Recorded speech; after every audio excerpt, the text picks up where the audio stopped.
السلام علیکم میری یوٹیوب فیملی، خوش رہیں اپنے لیے اور اپنوں کے لیے۔ فرینڈز، آج کی ویڈیو بہت انٹرسٹنگ، بہت انفارمیٹیو ہونے والی ہے۔ آج ہم بات کریں گے اس سیزنل فروٹ کے بارے میں، جسے سویٹ لائم کہتے ہیں اور ہم اسے اپنی زبان میں بولتے ہیں میٹھے۔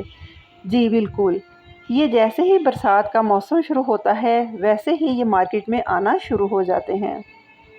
فرینڈز، ان کی پہچان یہ ہے کہ آپ ایسا میٹھا کریں جس کا چھلکا بہت پتلا ہو اور اس کے نیچے ایک ابھرا ہوا چھوٹا سا ڈاٹ ہو۔ اس سے یہ شور ہو جاتا ہے کہ یہ بہت رسیلا اور پتلے چھلکے والا ہے۔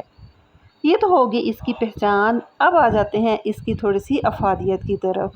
فرینڈز، جیسے ہی برسات کا موسم شروع ہوتا ہے یہ موسم اپنے ساتھ کافی چھوٹی موٹی بیماریاں لے کر آتا ہے، اور ان بیماریوں سے سیف رہنے کے لیے اللہ تعالیٰ نے ہمارے لیے کچھ پھل، کچھ سبزیاں ایسی رکھ دی ہیں کہ جنہیں یوز کرنے کے بعد ہم سیزنل کوئی بھی بیماری، کوئی بھی ایشو ہے اس سے اپنے آپ کو کیور کر سکتے ہیں۔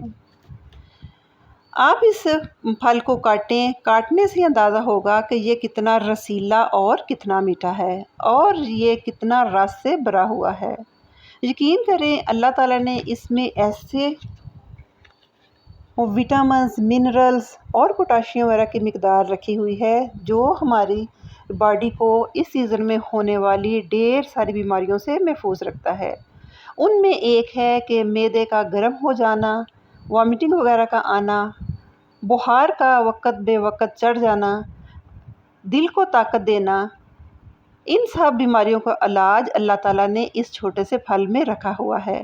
جس طرح سیب کے بارے میں مشہور ہے کہ اگر آپ ایک سیب روزانہ کھاتے ہیں تو آپ کافی ساری بیماریوں سے بچ جاتے ہیں، اسی طرح اس پھل کے بارے میں بھی بہت زیادہ تحقیق کہتی ہے کہ اگر اس کو اپنے سیزن کے مطابق کنزیوم کیا جائے تو ہمارے اندر ہونے والی چھوٹی موٹی بہت ساری بیماریوں کے خلاف یہ قوت مدافعت کا کام کرتا ہے۔ آپ اس کو ایز اٹ کاٹ کر کھائیں، چوسیں۔ اگر آپ کو ضرورت ہو تو تھوڑا سا نمک اور کالی مرچ ڈال لیں۔ اس سے نہ صرف اس کا ذائقہ اچھا ہوگا بلکہ یہ چوسنے میں بھی مزہ آئے گا۔ آپ اس کو کھانے کے لیے تو نہیں کہہ سکتے، آپ اس کو چوسنا ہی کہہ سکتے ہیں۔ فرینڈز، کافی سارے بچے اس کو اس لیے ناپسند کرتے ہیں کہ اس کے بعد منہ ہو جاتا ہے بہت زیادہ کڑوا، اور میں اور آپ تو یہ جانتے ہیں کہ ہمیشہ آرام ہمیں کڑوی گولی سے ہی آتا ہے۔